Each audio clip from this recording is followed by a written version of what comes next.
오늘 하나님께서 우리에게 주신 말씀은 사도행전 10장 9절에서 23절입니다. 제가 가진 성경으로 신약 203쪽에 있습니다.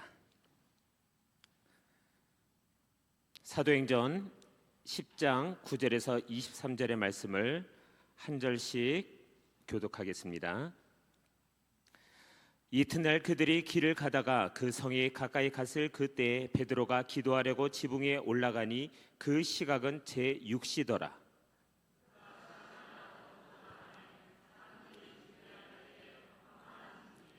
하늘이 열리며 한 그릇이 내려오는 것을 보니 큰 보자기 같고 내 귀를 메어 땅에 들이웠더라.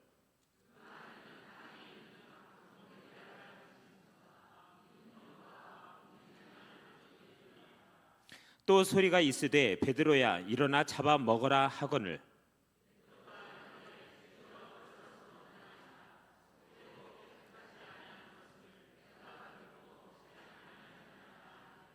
또 두 번째 소리가 있으되 하나님께서 깨끗하게 하신 것을 내가 속되다 하지 말라 하더라.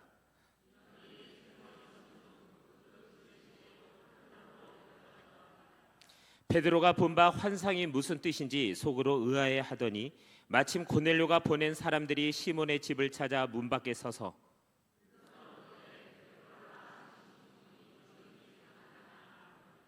베드로가 그 환상에 대하여 생각할 때에 성령께서 그에게 말씀하시되 두 사람이 너를 찾으니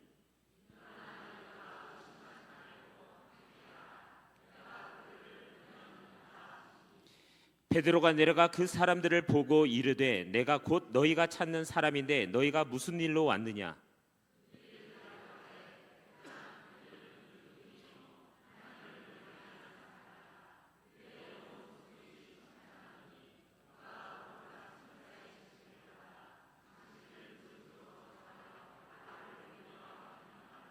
함께 읽습니다.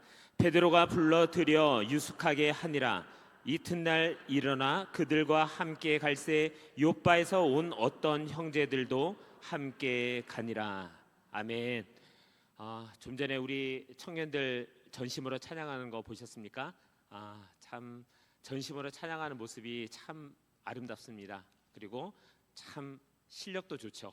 자, 우리 청년들의 수준이 이렇습니다. 네. 참 이렇게 웃는 모습은 참 아름답습니다. 말씀을 사모하는 모습이나 이렇게 성도들 간의 교제를 기대하는 모습으로 나왔을 때 방긋 웃는 모습이 참 아름답습니다. 자, 그래서 우리 옆 사람과 이렇게 인사하겠습니다. 아름다운 게 죄라면 당신은 사형감입니다.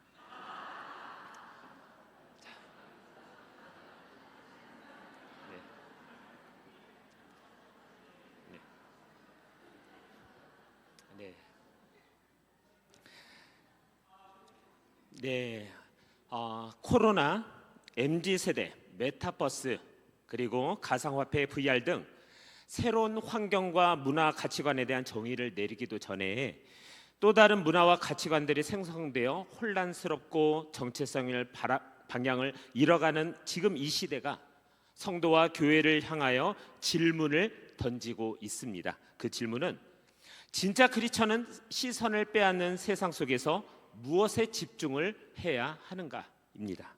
자, 여러분, 지금은 가두어진 세상이죠. 우리 모두가 가두어졌고 온 세상이 가두어진 것 같고 특별히 교회는 또 가두어져 있습니다. 자, 그런데 우리에게 가두어져 있는 이 현실을 직시하는 게 굉장히 중요하지만 가두어져 있는 현실 속에서 해석하고 소통하는 게 훨씬 더 중요합니다. 하나님과 소통함으로 예수 그리스도를 통하여 현실이 제대로 해석이 되면 현실을 새롭게 펼쳐나갈 수 있게 되는 것이죠. 그래서 내가 갇혔느냐, 갇히지 않았느냐, 상처가 있느냐 없느냐, 이것보다 더 중요한 게 무엇이죠? 바로 오늘 나를 살리고 공동체를 살리는 하나님과 통하고 있느냐, 하나님의 음성을 나는 과연 갈망하고 있느냐입니다. 자, 우리나라 청소년과 청년들의 삶을 보면 빨리빨리 무한 경쟁이란 한국 사회의 한 단면을 보여줍니다. 치열한 학업과 취업 경쟁 속에서 겪는 압박과 스트레스 속에서 힘을 내야 하는데 힘은 나지 않고 없는 힘을 쥐어짜야 하니 더 힘이 들죠. 진로를 정하고 취업도 해야 되고 결혼도 해야 하는데 내가 무엇을 해야 할지 모르겠고 또 잘하는 게 무엇인지 모르는 사이에 계절이 바뀌고 해가 바뀌면 심적 부담감은 더욱 커지고 이리 치고 저리 치는 그 테두리를 벗어나지 못하는 자신의 모습을 보면서 나의 믿음은 과연 어디로 갔는가? 왜 내 삶에서는 변화가 일어나지 않는가라는 거듭된 고민을 하게 됩니다. 자, 그러면서 하나님은 과연 날 사랑하시는가라는 신앙의 딜레마에 빠지기도 합니다. 자, 그런 상황을 다 아시는 우리 주님께서 기도의 자리로 나와서 나의 음성을 듣고 새 힘을 얻으라고 우리에게 거듭거듭 말씀하십니다. 자, 여러분, 우리가 살아가면서 정말 피할 수 없는 외기를 만날 때가 있습니다. 우리는 축복과 은총 가운데서 살고 있으면서도 전혀 예측하지 못한 고난과 시험이 닥치는 경우를 종종 경험합니다. 자, 그럴 때 하나님과 함께 걸어가는 사람들에게서 나타나는 삶의 특징은 하나님의 음성 듣기를 사모하고 또 그 음성에 온전히 반응한다는 것입니다. 다른 말로 표현하자면 성령 하나님의 음성에 귀를 기울이고 그분의 음성에 따라 그분과 함께 걷는 삶이라고 할 수 있습니다. 자, 하나님의 사람이 기도할 때는 어떤 영적인 목마름을 가지고 기도를 하죠. 아직 영적으로 어릴 때는 주시옵소서라는 그 기도가 대부분이지만 영적으로 성장하면서 영적인 목마름을 채워달라는 기도를 하게 되는데 그 영적 목마름을 주신 분이 하나님이시죠. 자, 우리가 하나님을 갈망을 하는데 그 갈망을 주신 분이 하나님이세요. 자, 왜 주시죠? 하나님은 우리가 하나님을 갈망하길 원하시기 때문입니다. 자, 오늘 본문에 나오는 이 고넬료라는 사람은 아직 거듭이 나지 못했지만 기도와 구제의 사람이었기 때문에 하나님을 향한 갈망이 있었어요. 그 목마름을 하나님이 채워주신 거예요. 그 목마름 때문에 하나님이 고넬료와 베드로를 만나게 하셨고 그 만남이 로마 제국 전체로 복음이 번져나가게 되는 계기가 됩니다. 자, 그래서 얼핏 보면 이 고넬료 한 사람의 개인의 기도 응답 같지만 그 기도의 응답을 해주시면서 하나님께서는 로마 제국 전체로 가는 복음의 수로를 여는 놀라운 일을 행하신 것입니다. 자, 여러분, 스포츠에서도 선수들이 자신의 기록을 위해서 자기 포지션에서 열심히 하죠. 선수들이 열심히 뛰는 것은 연봉도 올라가고 자신의 가치를 높이고 기록을 남기고 인기를 구가하면서 궁극적으로 몸값을 높이기 위해서지만 감독은 그 선수들의 움직임을 하나로 묶어서 팀의 승리로 일궈냅니다. 그러니까 개인적인 성공과 팀의 승리가 함께 가는 거예요. 다시 말하면 개인의 건강한 신앙생활과 공동체의 영적 승리가 함께 가는 것입니다. 하나님께서도 이 작은 그림과 큰 그림을 함께 맞추어 가십니다. 자, 우리 한 사람 한 사람이 각각의 기도 제목을 가지고 기도를 하지만 어느 순간부터 성령 하나님의 이끄심을 따라서 영적인 갈망을 가지고 주님께 나가게 되죠. 자, 그러면 하나님께서 기도 응답을 하시는데 우리 각자의 기도에 응답을 하시면서 거대한 하나님의 나라를 이뤄나가는 그 계획도 함께 이루어 가시는 것입니다. 자, 개교회들은 각자 교회의 부흥을 위해서 기도를 하지만 하나님께서는 그 기도를 하나로 묶어서 응답하시며 민족의 복음화를 이루실 것입니다. 자, 그리고 그 복음화를 이루시면서 그 민족을 세계 선교의 동력으로 사용하신 줄로 믿습니다. 자, 그래서 이 고넬료 한 사람의 기도 응답이었지만 결국은 하나님의 나라라는 거대한 꿈을 이루어가는 하나님의 그림인 것이죠. 자, 그래서 여러분, 기도하는 사람이 하나님의 음성을 듣는 것입니다. 9절에 보니까 이튿날이라고 기록이 되어 있죠. 자, 이튿날은 이 가이사랴의 로마 백부장 고넬료가 제9시, 즉 오후 3시에 기도하던 중에 하나님의 음성을 들었던 그 다음 날이란 뜻입니다. 고넬료가 오후 3시에 하나님의 음성을 들은 후에 요바에 있는 베드로를 데려오라는 음성을 들은 뒤에 고넬료가 급히 부하들을 불러서 상황을 설명해주고 바로 출발시키죠. 그러니까 군인이 있는 걸로 봐서 바로 출발했을 것입니다. 그래서 오후 5시쯤 출발을 시켰을 텐데 이 가이사랴와 요바의 거리가 약 50km 정도 됩니다. 그 당시 도로 상황이 좋지 않았던 점을 감안을 하면 성인 남자가 도보로 약 12시간 정도 걸리는 거리예요. 그런데 그 다음날 12시에 딱 도착한 거예요. 그러니까 오면서 잠깐 눈 붙일 시간을 제외하고는 전력으로 온 것입니다. 그렇게 와서 그들이 도착한 12시쯤에 하나님께서는 베드로를 준비시키고 계셨습니다.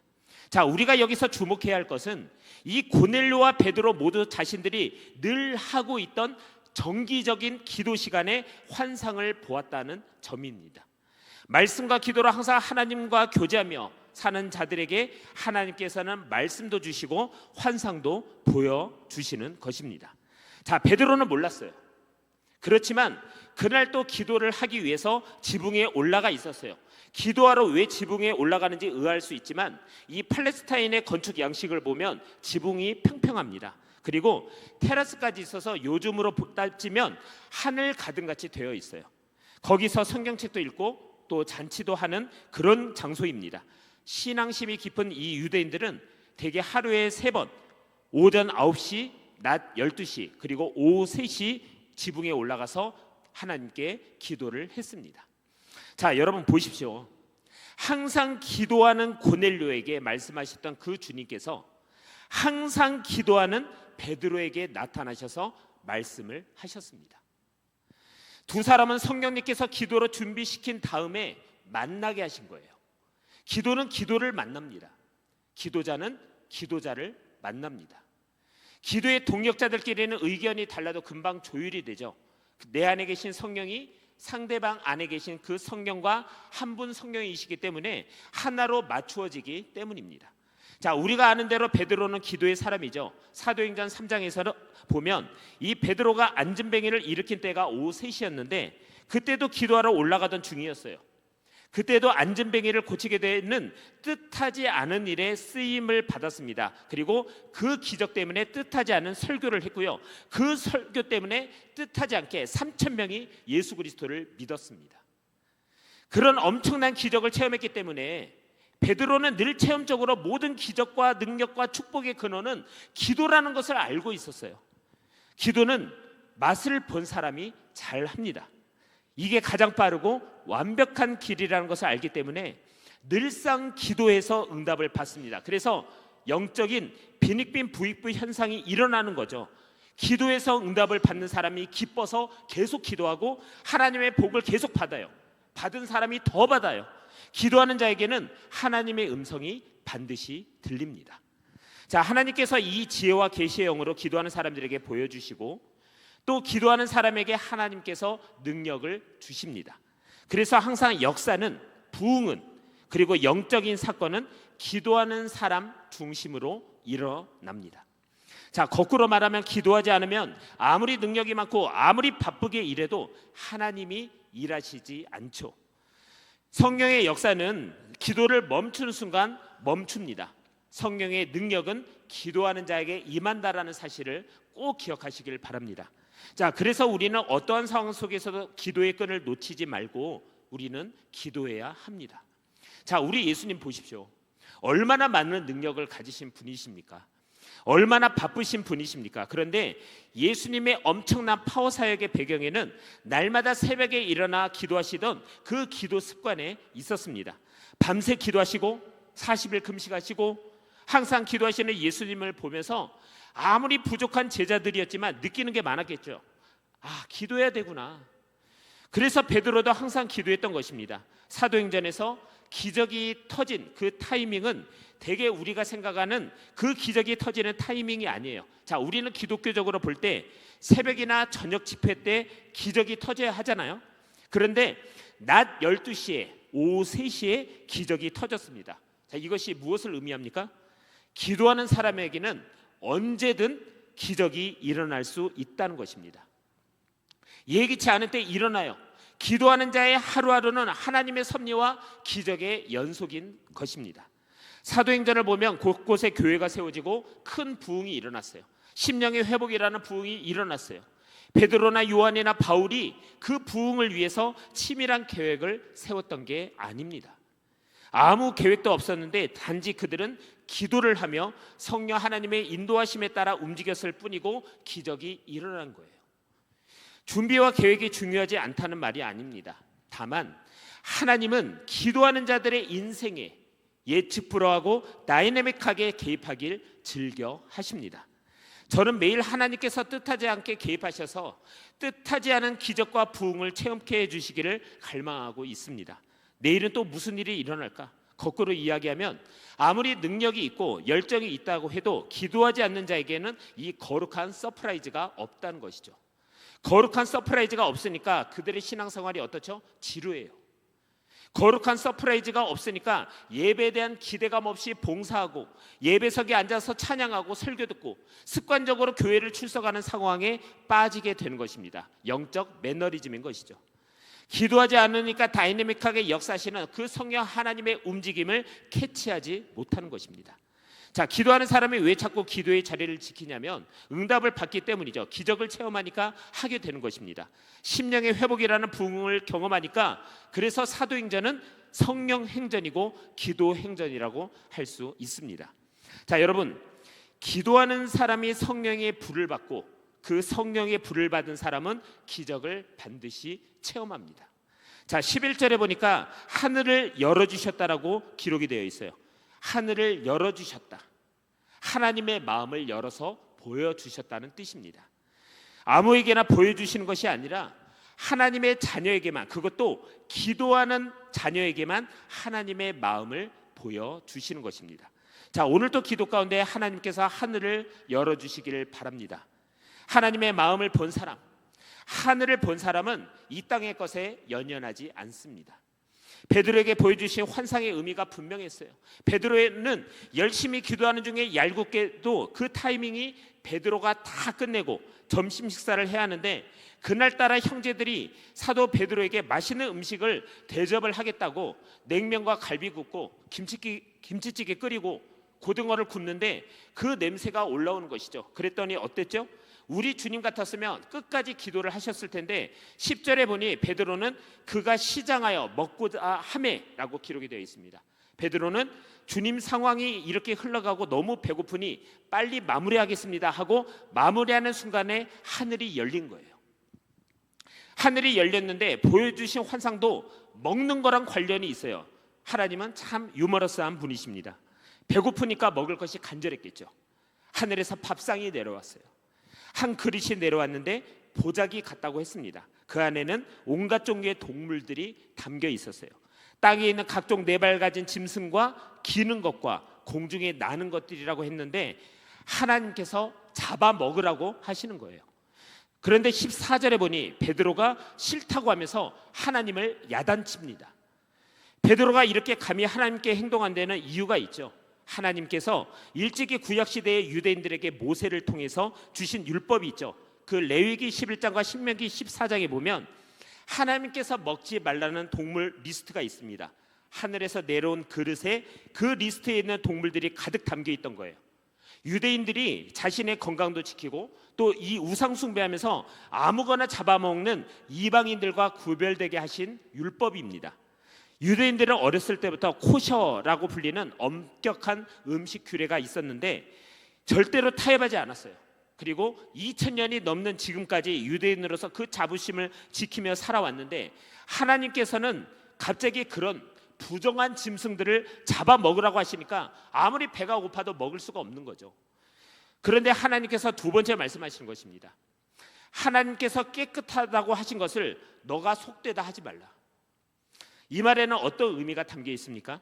우리가 이것이 거룩이다, 이것이 예배다, 이것이 정통 신학이다, 이것이 예수를 잘 믿는 거다, 봉사는 이렇게 해야 된다, 교회 일은 이렇게 해야 한다라고 말하는 것들 중에 하나님의 뜻이 아닌 게 있다는 거예요. 원작자와는 전혀 다른 의도로 우리가 부르는 노래가 있다는 것입니다. 바울은 교회를 핍박했을 때 하나님의 뜻이라고 생각했어요. 중세기 유럽의 국가들이 중동 지역으로 군대를 보내서 그곳의 사람들을 학살하면서 그것이 하나님의 뜻이라고 했던 것과 마찬가지입니다. 지금까지 당연히 하나님의 뜻이라고 생각을 했는데 하나님의 뜻이 아니라는 거예요. 그래서 주님께서 내가 깨끗하다 하는데 왜 너가 더럽다고 하느냐, 지금 너가 나에게 거룩을 가르치느냐, 그리고 이 메시지를 3번 반복하십니다. 17절을 보니까 베드로는 이 환상에 담긴 하나님의 메시지를 금방 깨달을 수가 없었어요. 그래서 19절에는 그 환상에 대해서 고민을 했다라고 기록이 되어 있습니다. 사실 이런 과정은 우리에게 반드시 필요합니다. 하나님이 보여주신 비전은 우리가 고민해봐야 합니다. 특별히 말씀을 붙들고 묵상을 해야 합니다. 말씀으로 충만한 사람만이 하나님의 환상을 해석할 수 있는 영적인 분별력이 생기기 때문이죠. 그리고 그 말씀을 기초로 해서 성령 하나님께서 지혜와 능력과 명철함을 주시는 것이죠. 자, 우리는 환상을 보기 원합니다. 하나님의 음성을 듣기 원하는데 정작 하나님의 음성을 주시면 속 시원해하는 사람이 성경에는 사실 별로 없습니다. 사실 음성을 듣기 전이 훨씬 나았어요. 음성을 듣는 순간부터 평안 끝, 혼란 시작이었습니다. 아브라함이 음성을 듣기 전에는 75세까지 편안하게 잘 살았어요. 그런데 하나님의 음성을 듣고 어땠죠? 창세기 12장에 보면 하나님께서 아브라함에게 너는 본토 친척 아비의 집을 떠나 내가 지시하는 땅으로 가라 라고 했고, 그때부터 고난과 광야의 삶이 시작이 됐습니다. 하나님께서 우리에게 음성을 들려주실 때 우리에게 익숙한 전통과 현실과 완전히 부서야 하는 음성이 많습니다. 어떻게 밴드가 교회에서 찬양을 하냐? 어떻게 목사님들이 양복을 입지 않고 설교를 할 수가 있냐? 어떻게 예배 때 아이들이 돌아다니는데 부모는 가만히 있느냐? 우리가 생각하는 공식들이 있는데 성령의 시대에 이러한 것들이 하나하나 깨지는 것입니다. 부정한 짐승을 먹지 말라는 율법은 하나님이 주신 거예요. 하나님께서 하나님이 주신 것을 깨는 것에 대해서 이 베드로는 납득이 되지 않는 것이죠. 왜 하나님이 주신 것을 하나님이 깨라고 하시나? 베드로가 이해하지 못했던 것은 그 환상에 담긴 유대인과 이방인이 하나가 되라는 하나님의 메시지를 읽지 못했기 때문입니다. 베드로가 이해하지 못했던 것은 하나님은 살아계신 하나님이시라는 것이죠. 날마다 새로운 하나님이시죠. 그 하나님은 매일 항상 우리를 성장시켜 가시고 변화시켜 가시는 하나님이신 줄로 믿습니다. 자, 여러분, 아이들이 어릴 때는 굉장히 섬세하게 잔소리를 치면서 가르칩니다. 학교 갈 때는 이렇게 옷을 입고, 학교를 가면서 길을 건널 때는 좌우 잘 살피며 손을 들고 가야 하는 등 잔소리가 굉장히 많은데, 아이들이 점점 커지면 큰 지침만 주고 좀 풀어주고 믿어주는 것이죠. 이유식 먹이고 우유 먹이고 딱딱한 음식을 주듯이 하나님께서는 이스라엘도 그렇게 다루신 것입니다. 자, 오늘날 우리 역시 동일하죠. 이스라엘이 영적으로 어렸을 때는 부정한 짐승 먹지 말아라, 이거 하지 말아라, 저거 하지 말아라, 모세를 통해서 아주 세심하게 이끌어 가셨습니다. 그런 동물들을 먹는 이방인과 교류함으로써 너희들이 도덕적으로 타락할 수 있으니 조심하라는 거예요. 그러나 예수님의 십자가와 부활 사건 이후의 성령의 시대에는 이스라엘이 이제 영적인 장자로서 행동을 하기 원하셨습니다. 이제 새로운 차원의 사명을 주기 원하셨어요. 베드로의 환상에 나오는 먹을 수 없다라고 여겼던 그 부정한 동물들은 유대인들 입장에서 구원을 받을 수 없다라고 생각한 이방인을 가리킵니다. 하나님께서 그 부정한 음식을 먹으라고 하셨다는 것은 이제 너희들이 영적인 장자가 되어서 이방인을 품어라, 그들에게 복음을 전해라, 세례를 받게 해라, 성령을 받게 해라, 하나님의 나라의 가족이 되어라, 세계를 복음화시키는 동역자들이 되어라, 이방인들에 대한 너희들의 선입관을 깨버리라는 것입니다. 이스라엘의 믿음이 연약했을 때는 철저하게 하나님께만 집중되는 유대인 중심의 전통과 율법이 필요했지만, 이제 성령의 시대에는 예수님의 보혈로 이방인과 하나가 된 시대에는 그 선입관을 깨고 열방을 가슴에 품어야 한다는 뜻입니다. 그러니까 하나님께서 말씀을 번복하신 것이 아니라 아버지 입장에서 어린아이와 같았던 이스라엘을 성숙한 장자로서 대우하신다는 것입니다. 자, 여러분, 갈라디아서 3장 28절의 말씀을 제가 읽어드리겠습니다. 너희는 유대인이나 헬라인이나 종이나 자유인이나 남자나 여자나 다 그리스도 예수 안에서 하나이니라. 이 말씀은 골수 유대주의자 바울이 성령을 받고 한 말입니다. 베드로가 환상에서 본 동물들을 담은 그릇은 동서남북을 아우르는 보자기같이 엄청나게 컸습니다. 그 말은 하나님이 품으신 것은 우리가 생각하는 것보다 훨씬 더 크다는 뜻입니다. 이 마지막 시대에 우리가 교단과 교파를 초월해서 하나님의 음성을 듣고 서로 만나서 협력해야 할 줄로 믿습니다. 그런 일들이 우리 사이에서 일어날 것입니다. 그리고 베드로가 기도 중에 신비한 환상을 보고 고민하던 그때 고넬료의 사자들은 도착을 했고, 그때 성령께서 베드로에게 말씀하시는 이 세 가지 일들이 동시에 일어난 게 우연일까요? 하나님께서 기도하는 자에게 직접적으로 말씀을 하시기도 하지만 그에게 일어나고 있는 그 상황들을 통해서 응답을 주시기도 합니다. 그러니까 이 성령의 사람에게는 보이는 세계와 보이지 않는 영적 세계가 연결되어 있습니다. 우리가 기도하고 나서 길거리에 나가 만난 사람들은 우연이 아니에요. 다 하나님의 섭리가 있습니다. 하나님께서는 우리를 스치는 모든 사람들을 통해서 우리에게 말씀하십니다. 가이사랴에서 백부장 고넬료에게 가장 필요했던 것이 복음이었듯이, 이 세상에서 어떠한 위치에 있든지 어떠한 삶을 살든지 내 형편이 어떠하든지 모든 사람에게 필요한 것은 바로 주 예수 그리스도에 대한 복음인 줄로 믿습니다. 고넬료와 베드로는 일상적인 기도 시간을 통해서 하나님께로부터 하나님의 뜻을 전달받았어요. 우리도 일상적인 시간을 통해서 하나님의 놀라운 은혜와 크고 비밀한 뜻을 충분히 깨달을 수 있다는 것을 기억해야 할 것입니다. 우리에게도 고넬료의 장점과 베드로 신앙의 장점이 발현이 되고 우리 모두의 순종을 통해서 하나님의 놀라운 구원 계획이 이 세상에 드러나기를 간절히 바랍니다.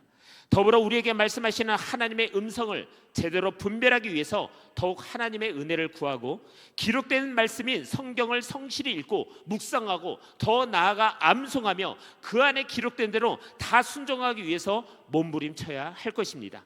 오늘 그 음성을 사모하며 더욱 예배의 자리를 지키고 또 골방의 기도 자리로 나가는 저와 여러분이 되길 주님의 이름으로 축원합니다. 이 시간 우리 기도합시다. 자, 여러분, 우리 주위에는 수많은 세상의 소리가 있습니다. 하나님께 더 나아가지 못하게 하는 세상의 소리가 있죠. 그리고 그 소리에 미혹되거나 흔들리거나 낙심하지 않기 위해서는 매일 모든 삶의 자리에서 우리를 살리고 이렇게 세우는 하나님의 음성을 들어야 됩니다. 기록된 로고스의 말씀 중에서 그때그때 주시는 하나님의 레마의 음성을 우리가 들어야 우리의 삶의 자리에서 우리가 벌떡 일어나는 것입니다. 아무리 일상이 분주해도 치열해도 더욱 말씀과 기도의 자리로 나아가서 살아계신 하나님의 음성을 듣는 삶이 내 삶 가운데 펼쳐져 있게 해달라고 이 시간 우리가 주여 한번 부르고 기도합니다. 주여! 사랑해 주님 감사합니다. 매일 우리의 삶 가운데 펼쳐지는 모든 삶의 자리에서 진정으로 우리 삶의 주인 되시는 그 예수 그리스도를 다시금 우리 삶의 주인으로 모시고 살아가기를 원합니다. 수없이 쏟아지는 세상의 소리와 세상의 가치관과 하나님을 더 멀어지게 만드는 모든 사단마귀의 음성에 우리가 속지 않게 하시고, 너희는 이 세대를 본받지 말고 오직 마음을 새롭게 함으로 변화를 받아 하나님의 선하시고 기뻐하시고 온전하신 뜻이 무엇인지 분별하라고 말씀하신 그 주님의 음성에 우리가 귀를 기울일 수 있도록 역사하여 주시옵소서. 날마다 모든 삶의 자리에서 우리를 새롭게 하시는 하나님을 만날 수 있도록 도와주시고, 그때그때 주시는 그 레마의 음성을 우리가 들음으로 진정 우리의 삶의 모든 자리에서 하나님의 영광을 나타내고 하나님의 나라에 일조하며 그리스도의 영광을 뿜어내는 하나님의 군사로 오늘 내가 세움받기를 원합니다. 오늘 예배를 사모하기 이 자리에 모인 하나님의 자녀들에게 성령의 기름을 부으시고 성령의 충만함으로 입혀주셔서 그 충만함으로 그 기름 부으심으로 오늘 나에게 맡겨진 소명과 사명을 감당할 수 있도록 역사하여 주시옵소서. 날마다 우리에게 미래와 소망으로 이끄시며 날마다 우리에게 복음에 참여하고 진리가 주는 자유함 가운데 누림의 자리까지 우리를 이끌어 가시는 하나님을 온전히 경험할 수 있도록 역사하여 주시옵소서. 진정으로 주님의 얼굴을 구합니다. 날마다 어떤 삶의 자리에서 주님이 부르신 그 자리를 사수하며 한 사람이 예배자로 그리고 한 사람이 하나님이 기뻐하시는 하나님의 군사로 하나님의 자녀로 서 있는 오늘 내가 될 수 있도록 역사하여 주시옵소서. 주님, 많은 사람들이 교회가 다시 한번 개혁되어야 한다고 말합니다. 하지만 우리는 교회가 힘을 잃었다고, 교회가 타락했다고 함부로 말하거나 낙심하지 않기를 원합니다. 이방인 룻을 통해서 역사하시는 하나님이 지금도 일하시며 이 땅의 교회를 이끌어 가시는 걸 믿기 때문입니다. 만약 우리가 룻과 같이 하나님을 향한 신뢰의 고백을 잃지 않는다면 우리의 삶이 아무리 처절해도 이삭 줍는 마음으로 하루하루 순종하는 삶을 살아간다면, 하나님의 기업에 대한 소망을 갖고 산다면 주님은 분명 우리들을 룻과 같이 사용하실 것을 믿습니다. 세상을 바꿔야 할 교회들이 세상에 휩쓸려 함께 물들어가며 부정부패와 물질이 주관하는 공동체들이 되었다면 주님 치료의 손길을 바라여 주시옵소서. 오직 믿음으로 돌아가게 하시고 오직 은혜의 복음을 증거하게 하사 기쁨 가운데 주님이 바라시는 그 길을 끝까지 걸어갈 수 있도록 역사하여 주시옵소서. 하나님께서 부어주신 은혜로 인해 이 시대 앞에서 하나님의 역사를 증거할 메시지가 있는 우리 시온 선교회가 되기를 소망합니다. 인간의 육체의 한계에 제한받는 사역이 되지 않게 하시고 우리의 모든 한계를 뛰어넘어 늘 새로운 역사를 창출하시는 하나님의 능력이 살아 역사하는 생명의 현장이 되게 하여 주시옵소서. 그리하여 우리 교회뿐만이 아니라 모든 성도들의 삶 자체가 기적을 상식처럼 누리는 복을 받게 하여 주시옵소서. 주님께서 시온성교회에 하나님 지도자로 세우신 우리 임재영 목사님 위에 성령의 기름을 부어주시고 성령으로 충만케 해주시고 지혜와 능력과 명철함과 아비의 마음을 부어주셔서 하나님이 맡기신 그 모든 일들을 넉넉히 감당할 수 있도록 역사하여 주시옵소서. 우리의 연약함과 필요를 아시는 주님께서 깨닫지 못하여 미처 강구하지 못한 것들까지도 일일이 헤아려 살펴주시고 선한 길로 인도하실 줄 믿사옵고 우리의 생명 되시고 부활의 능력 되시는 예수 그리스도의 이름으로 기도드리옵나이다. 아멘. 지금은 말씀이 육신이 되어 이 땅에 오셔서 우리에게 부활과 생명이 되신 예수 그리스도의 은혜와 그 아들을 아끼지 아니하시고 우리에게 기꺼이 내어주신 아버지 하나님의 크신 사랑과 세상 끝날까지 우리와 함께 하시는 성령 하나님의 감화 감동 충만 교통 위로하심이 삶의 모든 자리에서 하나님의 음성을 듣기 위해 더욱 말씀과 기도의 자리로 나가기를 소망하고 결단하는 모든 이들 머리머리 위에 지금으로부터 영원히 함께 하시기를 간절히 축원하옵나이다. 아멘.